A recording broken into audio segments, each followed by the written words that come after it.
The Conservative Party is in turmoil as Jacob Rees-Mogg and the Scottish Tory leader make their infighting public.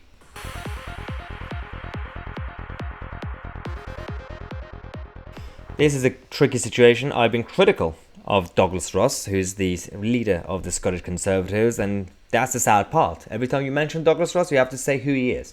And that's not really good for him, considering he's the leader of the Scottish Tories. But on the other hand, let's be objective. He's come out to tell Boris Johnson to resign, alongside a number of other Tory MPs and MSPs and many other senior figures inside the Conservative Party, because they believe, they're looking at the mood in the country, the opinion polls that show that if Boris Johnson stays, the Tories will lose the next election to Keir Starmer, of all people. And the issue is, whilst, I'm not a supporter of Douglas Ross, he's been completely useless against Nicola Sturgeon.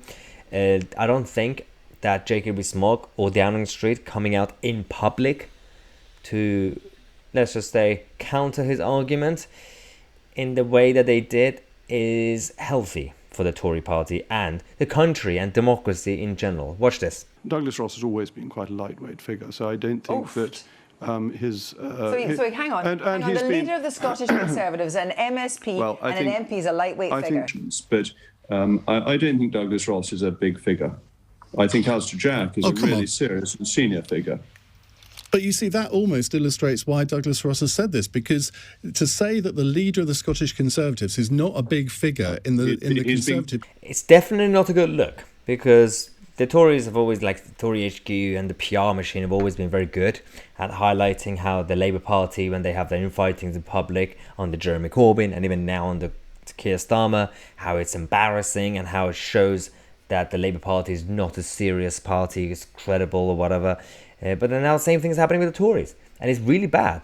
Sometimes people think that the Tories, always get dirty, and the toxic fights in the 2019 leadership election. Leadership elections are different. It's a campaign.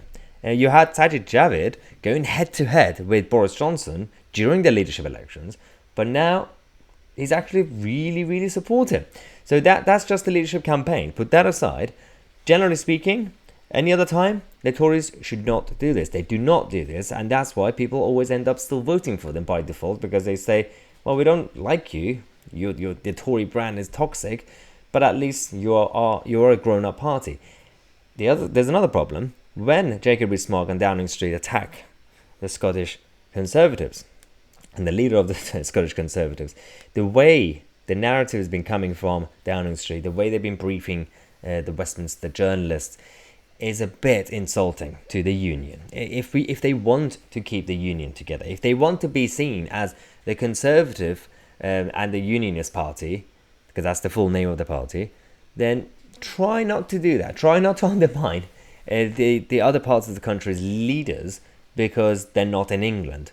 Douglas Ross is not an important figure because he's not really in Westminster in terms of his base. That's basically how it comes across when someone like Jacob Rees-Mogg or Downing Street go out and attack him like this. Whether you like it or not, I know a lot of people are still supporters of Jacob Rees-Mogg. I like the guy, I like his ideas overall, but he's still part of the cabinet and he's playing the whole loyal member of the cabinet thing. So you have to be objective. I'm not a supporter of Douglas Ross, but I still understand that he has the right to come out and say the Prime Minister needs to go. A lot of people say that, well, Douglas Ross started this first. Yeah, he did, yeah. I'm not defending him. He started it, but doesn't mean that Downing Street, who are supposed to be the grown-ups, should continue it or finish the fight. It's embarrassing, and this is why the Tory party are losing support every single day. Not really surprising. Thanks again, guys, for watching. I'm Tousi, and we are the media.